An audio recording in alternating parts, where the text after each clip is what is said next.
Seguimos aquí en Tiro al Blanco, voz para el cambio. Navidad es reflexión y entonces es momento propicio aquí en Tiro al Blanco, voz para el cambio, para reflexionar sobre conceptos fundamentales del quehacer político y político filosófico con nuestro invitado, con Narciso, invitado a su propio espacio. Narciso invitado en Tiro al Blanco. Son las cosas de este mundo de Dios. Los grandes movimientos filosóficos, políticos, económicos, la teoría marxista, el neoliberalismo y el liberalismo inicial y ahora el neoliberalismo, que ya tenemos 30 años sobre esta marcha del neoliberalismo. La pertinencia del Partido Comunista como categoría histórica y sobre todo se habló con Chávez del socialismo del siglo XXI. ¿Qué es el socialismo del siglo XXI? ¿Tendrá eso razón de ser? ¿Tendrá fundamentación teórica, científica? Estos grandes conceptos para estos tiempos de reflexión. Narciso, ¿por dónde andamos con estos grandes movimientos teóricos? A grandes rasgos, así. El tema de la revolución proletaria campesina, popular de Rusia y el impacto sobre su colonia dio lugar a un proceso de cambio del mapa político mundial, ¿no? En la que una parte importante... Ahí me deja una provocación, el impacto sobre su colonia. Claro, porque Rusia era un país imperialista.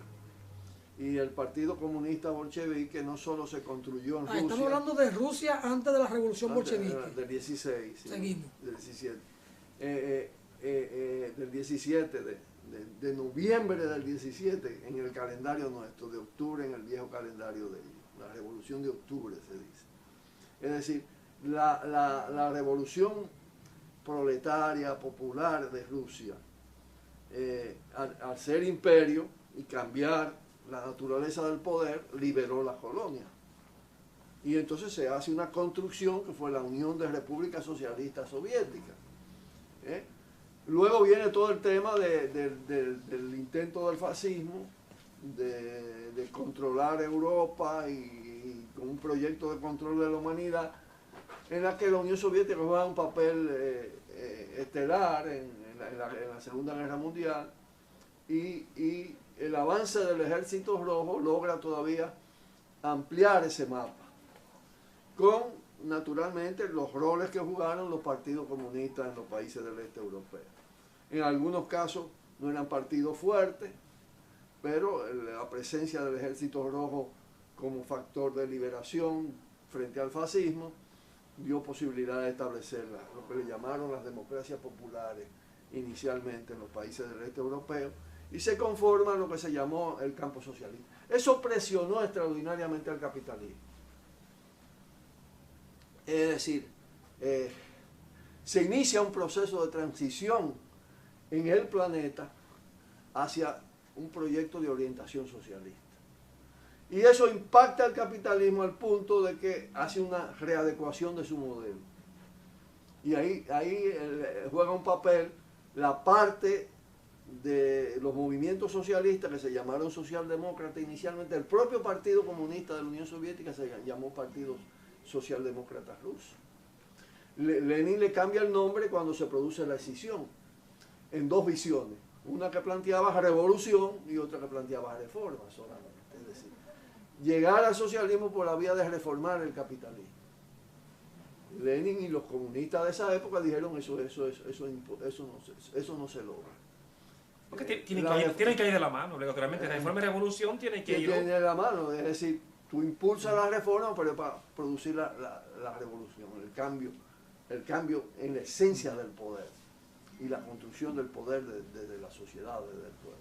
Bueno, ahí surge toda aquella corriente del capitalismo, la corriente keynesiana, el estado del bienestar, es decir, en la medida las conquistas sociales de los países del este, de la Unión Soviética y de los países del este, gravitaba por la proximidad sobre los otros países europeos, el capitalismo hace una readecuación. y en lugar de concentrar toda la ganancia en un polo, hace una redistribución limitada de riqueza. Y entonces, como eran países con altos niveles de desarrollo de su fuerza productiva, logran niveles de bienestar social, por eso se le llamó estado de bienestar, a partir de que no podían ignorar el factor socialista en la humanidad. Ese tema.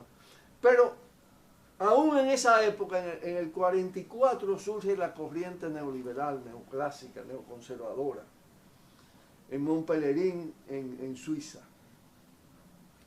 Es Friedrich Hayek, en un libro que se llamaba Camino a la servidumbre, quien marca el tema, dice, no, esto no puede seguir así, para el capital, no, esto no puede seguir así. Es decir, no puede haber tantos beneficios sociales para los trabajadores, para la sociedad. El Estado no puede jugar ese papel. Hay que darle todo el poder al capital privado. Hay que tumbar las regulaciones que favorecen a la parte más débil de la sociedad. Sin embargo, en ese momento no existían condiciones para eso. Las condiciones surgieron cuando... Un mundo en guerra, imagínese.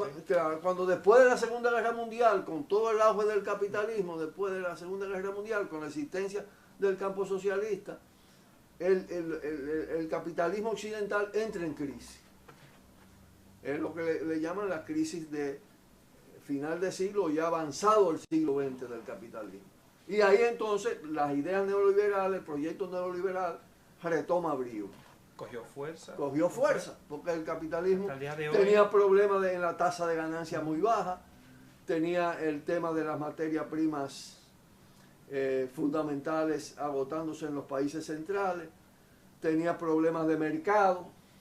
Entonces, el neoliberalismo se va desarrollando como un sistema de dominación integral sobre la base del libre mercado, que no era libre nada, es una falacia porque es el mercado bajo control de los grandes monopolios. Derribar las barreras arancelarias de los países, privatizar la riqueza de los países dependientes, que es lo que hemos vivido. Fomentar en alto grado la insolidaridad, el individualismo, usar con más brío la fuerza militar para imponer el modelo. Fíjate que en Chile entra por Pinochet el tema. En Chile entra por Pinochet. Entonces, claro, todo eso fue facilitado por el derrumbe, por la crisis, porque habían dos crisis simultáneas. En este libro yo hablo de las dos crisis simultáneas. La crisis de los países del este, de ese socialismo de Estado, y la crisis del capitalismo. El capitalismo le da respuesta a su crisis con el modelo neoliberal, con la estrategia neoliberal. Los proyectos de orientación socialista no logran superar su propia crisis y lo que se produce es un derrumbe y un restablecimiento del capitalismo. Eso le dio todas las posibilidades al neoliberalismo de imponerse. Y entonces van cambiando la corriente política, a propósito de la reflexión que hacía Alfonso. Van cambiando la corriente política. La socialdemocracia, que eran los partidos socialdemócratas y socialistas europeos reformistas, eran los actores principales de ese régimen de bienestar social, de capitalismo blando, vamos a decir, capitalismo blando, porque la diferencia, el capitalismo neoliberal es un capitalismo duro, en el que lo privado predomina sobre lo social, lo privado predomina sobre lo público, lo individual predomina sobre lo social, se fomenta el egoísmo en alto grado, se incorporan todas las discriminaciones en alto grado, la de género, el adultocentrismo, el racismo, la xenofobia, para obtener mayores ganancias. Y se somete a un proceso mucho más intenso los países de Asia, África, América Latina, es decir, lo que le llamaron entonces el tercer mundo. ¿Qué pasa con la socialdemocracia? Que en cierta medida se neoliberaliza. Ya tú no tienes la socialdemocracia que tú tenías antes en el mundo. tienen los nombres de Partido Socialdemócrata, pero la mayoría fueron arropados o mediatizados por la influencia de las políticas neoliberales. Y eso pasó en América Latina y eso pasó en Europa. En Europa pudieron conservar... Lo arrastró a su modelo, Claro, prácticamente. claro. ¿Qué pasa también? Que el movimiento comunista internacional, a partir del derrumbe, sufre una crisis. Y tiene que refundarse de alguna manera. En ese proceso que estamos. En un proceso de reconstitución, refundación del pensamiento socialista, del pensamiento comunista. Igualmente pasó con el liberalismo. El liberalismo pasa a ser francamente neoliberalismo. Es decir, capitalismo duro. Y se mezcla con el conservadurismo, los partidos conservadores, los partidos liberales. Hay un cambio en las corrientes políticas. Pero también hay una reflexión para procesos determinados de reconstitución. ¿Qué es lo que estamos viviendo ahora? Lo que estamos viviendo ahora es la gran crisis de la reestructuración neoliberal del capitalismo, sin que el capitalismo tenga un proyecto distinto a eso. Al contrario, los procesos que se han dado con una tónica no neoliberal en América Latina, con diferentes profundidades, el venezolano, el boliviano, el ecuatoriano, lo que pasó en Honduras, en Argentina, en Uruguay, esos procesos han tendido a ser, una parte de ellos, a retomar un poco el keynesianismo, es decir, a la reforma del capitalismo y el descarte del neoliberalismo, en algunos casos sin atacar la herencia neoliberal. Todas las privatizaciones la dejaron intacta. Y eso también tiene límites y ha hecho ciertas crisis. Es lo que le llaman la crisis del progresismo, la crisis de los proyectos reformistas.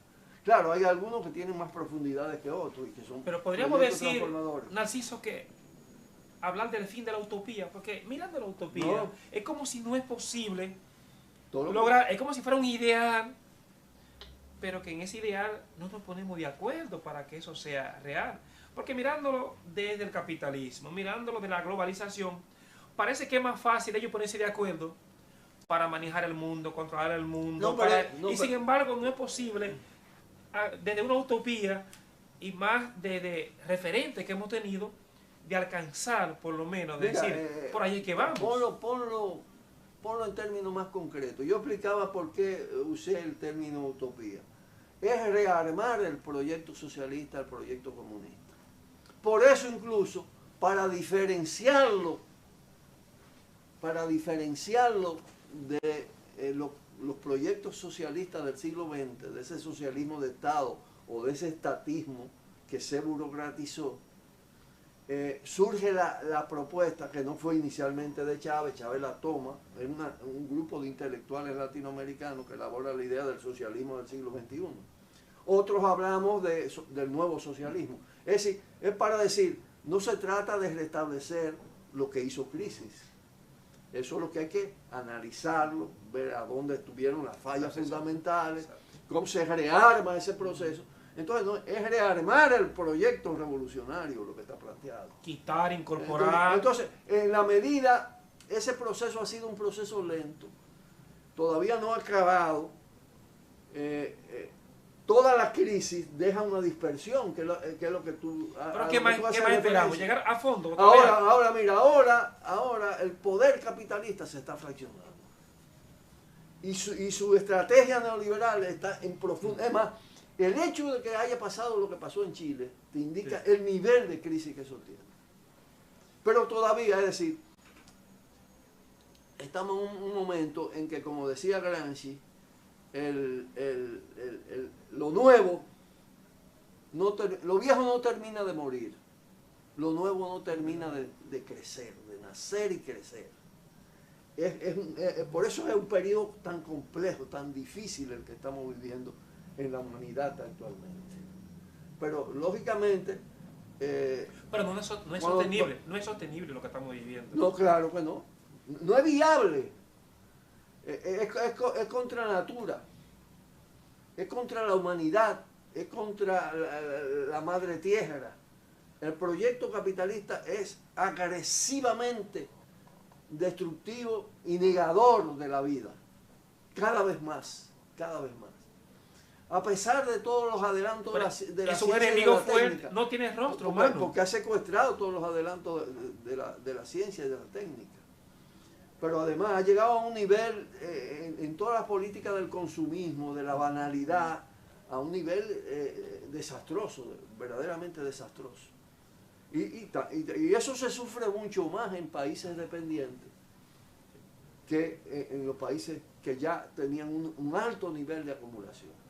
Y mientras más ha sido el proceso de empobrecimiento de la sociedad, y ahí tenemos el caso de Haití.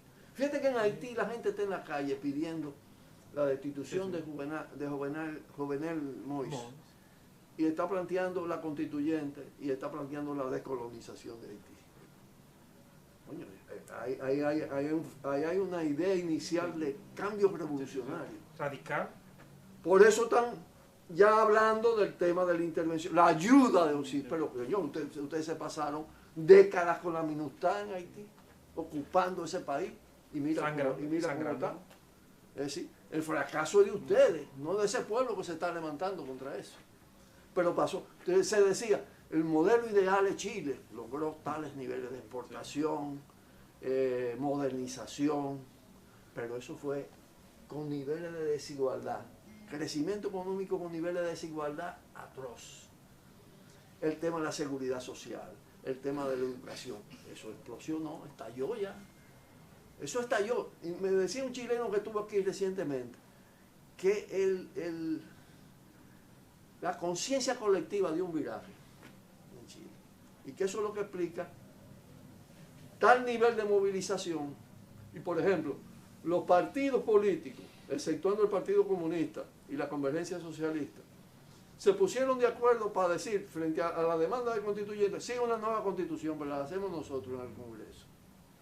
Y la sociedad le dice, no, nosotros vamos a hacer la constitución nuestra. Es decir, hay también un proceso de apoderamiento, le dicen empoderamiento, a mí no me gusta mucho esa palabra, de que el pueblo asume la condición de soberano. Ya no confían en los la políticos. La conciencia de que él es soberano, eso se está desarrollando. Y de ahí que va a surgir el producto. Algo nuevo tiene que pasar ahí. Sin pensar que es una vara mágica, porque es un proceso de tránsito con muchas dificultades. Bueno, hay que seguir rearmando la utopía, y la utopía está ahí en el horizonte. Por más que avancemos, no llegamos, pero avanzamos.